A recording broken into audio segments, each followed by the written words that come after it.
একটা ব্যাপার দেখলাম এবং এই ব্যাপারটা আমাকে সিরিয়াসলি নাড়া দিয়েছে। তোমরা প্রত্যেকে জানো আজকে টলিউডে জাস্টিস ফর রাহুল যেটা মিছিলটা সেটা অলরেডি হয়ে গিয়েছে।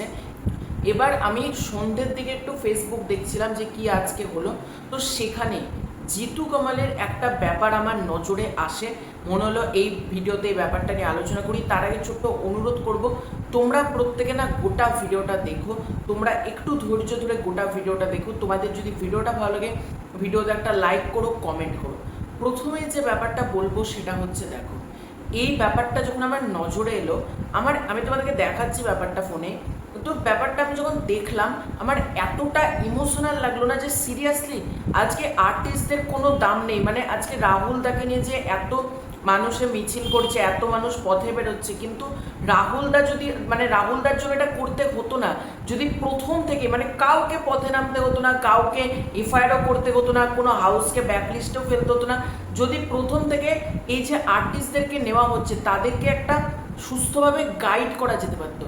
আজকে জিতু কামাল নিজের ছবিতে নিজে মালা পরাচ্ছেন, বুঝতে পারছো কোন জায়গা থেকে এই ব্যাপারটা ঘটছে। তো চলো ঝট করে আমরা আগে জিতু কামালের ব্যাপারটা দেখি। জিতু তার ভিডিওটা আমি সাইডে চালাচ্ছি, তোমরা সেখান থেকে দেখো। তো চলো আমি ভিডিওটাকে প্লে করি।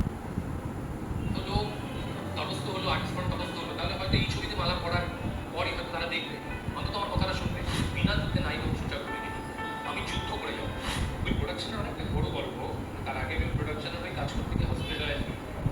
এর আবার ওই প্রোডাকশনে আমি তাদের কথার বিশ্বাসে আমার ফিরে যাই কাজে। কিছুদিনের মধ্যে যখন আমার যাওয়ার কথা নয়, ওর মধ্যে যাওয়ার কথা নয়, আমি যখন অন্য প্রোডাকশনে কাজ করছি, তারা গ্রোথগুলো নিয়ে কাজ করছে না, তারা বড় হাউস, তারা জানে কীভাবে আর্টিস্টকে ব্যবহার করতে হয় বা কীভাবে আর্টিস্টকে রাখতে হয়। তাদের তো আমরা তাদের প্রপার্টি আর তারা তো ব্যবহার করছে তারা প্রপস হিসেবে ব্যবহার করলে খুব খারাপ। ওই হাউস তখন 15-16 লাখ টাকা পার করে ইউপার মধ্যস্থতায় 15 তারিখ তো সফলভাবে শুটিংটা হয়। 15 তারিখ সন্ধ্যেবেলা চন্দননগর গঙ্গা সংলগ্ন অঞ্চলে আমাদের কলকাতা শুটিং হওয়ার কথা ছিল। তখন ঝড় ঝঞ্ঝাট উঠে প্রচণ্ড, আপনারা একটু দেখে নেবে আমার কথা, একটু ছেলে জানিয়ে দেবে। আমি তখন না একটা দিন লাগবে, কী হবে সেই রাগটাকে পুষে রেখে পরের দিন সকালবেলা তারা গালা তুই তার আরে একটা শর্ট বাকি বেরিয়ে যা, হারামের টাকা দেখি সঙ্গে সঙ্গে 16 তারিখ মেল এটা বলা হলো। জাস্ট তোমরা ভাবো, এখানে জিতুদা যেটা বলছেন যে একটা শর্ট বাকি ঝড় ঝঞ্ঝার মধ্যে, সেটা পরের দিন যখনই করতে বলছি তখনই তুই তোকারি গালিগালাজ করা হচ্ছে প্রোডাকশন হাউস থেকে। তাহলে আজকে আর্টিস্টদেরকে এই যে এত বলা হচ্ছে জাস্টিস জাস্টিস, এইরকম কিছু প্রোডাকশন হাউস যদি গজিয়ে ওঠে যারা আর্টিস্টদেরকে টাকা দিচ্ছে, মানে তার কেনা গোলাম হয়ে যেতে হবে, চেয়ে যেটা বলবে সেটাই করতে হবে। কেন আর্টিস্টদের নিজস্ব নিরাপত্তা নেই? আজকে তোমরা জাস্ট ভাবো, এই ঝড় ঝঞ্ঝার মধ্যে নৌকাতে যদি জিতু কামাল রিস্ক নিয়ে শ্যুট করতো, যে কোনো মুহূর্তে একটা বিপদ ঘটে যেতে পারতো, তখন সেই কি প্রোডাকশন হাউস সেটার দায়িত্বটা নিত? এই ব্যাপারটা তো জিতুদার সামনে আনছে না, এতটা ভালো লাগছে। চলো গোটাটা আমরা শুনি একবার। কিসের আর্টিস্ট ফোরাম? জিতুদা মেল করেছে কবে? আজকে 4 তারিখ, এখনো পর্যন্ত মেলের কোনো অ্যান্সার আসেনি, এটা জিতুদা নিজেই বলছেন। কিসের আর্টিস্ট ফোরাম? এসব আর্টিস্ট ফোরাম থাকার থেকে আর্টিস্ট ফোরামে তালা লাগিয়ে দেওয়া অনেক বেটার আমার মতে। শান্তিলাল মুখোপাধ্যায়ের সঙ্গে আমার ব্যক্তিগত কোনো ক্ষোভ নেই, তিনি আমার সিনিয়র আর্টিস্ট, তার থেকে আমার শিখব। আমার ওই চেয়ারটার প্রতি ক্ষোভ আছে। সেই চেয়ার থেকে কোনো রকমের কোনো এলো না, রিপ্লাই এলো না, সেই চেয়ার আমাকে জানাবো না। আমি ফোন করেছি, তাদের বলা হলো প্রোডাকশন হাউস বুঝতে চাইছে না, দেখছি।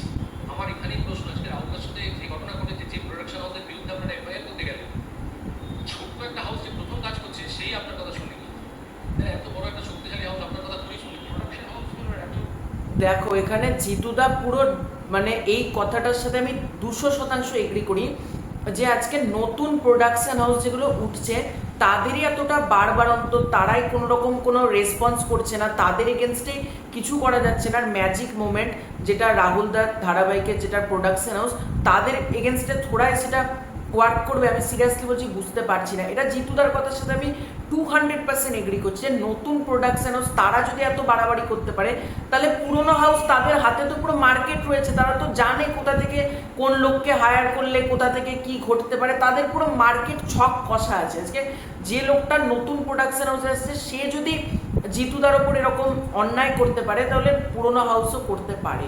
জিতুদার সেটাই বলছে। কোনো নয়, কোনো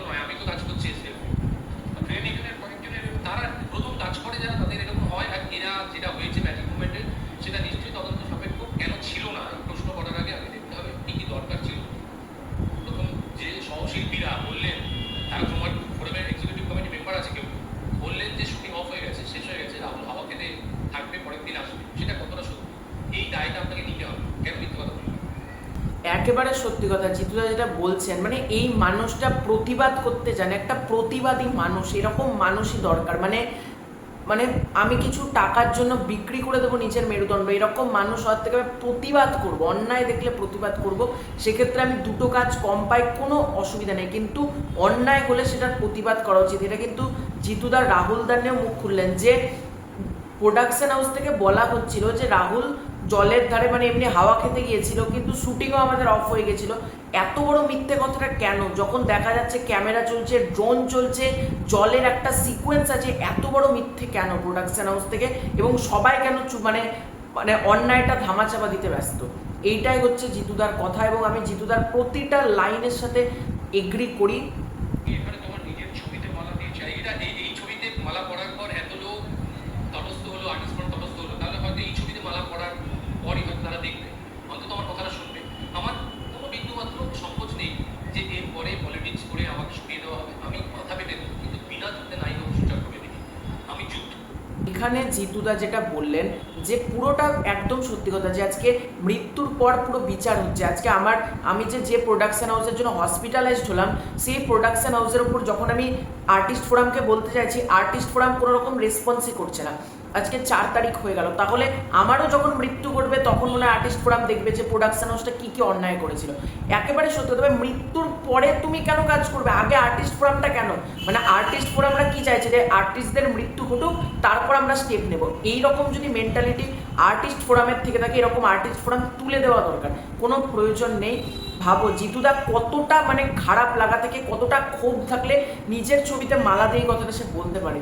সত্যি এইরকম প্রতিবাদী মানুষ আরও দরকার। যদি জিতুদা বলেন আরও 10টা জিতুদার মতন যদি মানুষ আসে না, তবেই ইন্ডাস্ট্রিটা চেঞ্জ হবে না। আর সবাই যদি শাসকের দলে যুক্ত হয়ে টাকা ইনকামের চেষ্টা করে, তাহলে কোনোদিনই টলিউড বলো, বলিউড বলো, যে কোনো ইন্ডাস্ট্রি সব কিছু ধ্বংসের দিকে যাবে। প্রতিবাদ করতে হবে অন্যায় দেখলে। তো তোমাদের পুরো ব্যাপারটাকে নিয়ে কি মতামত কমেন্ট করে জানিও। খুব শীঘ্র দেখা হচ্ছে নতুন কোনো ভিডিওতে, ততক্ষণ চলবে।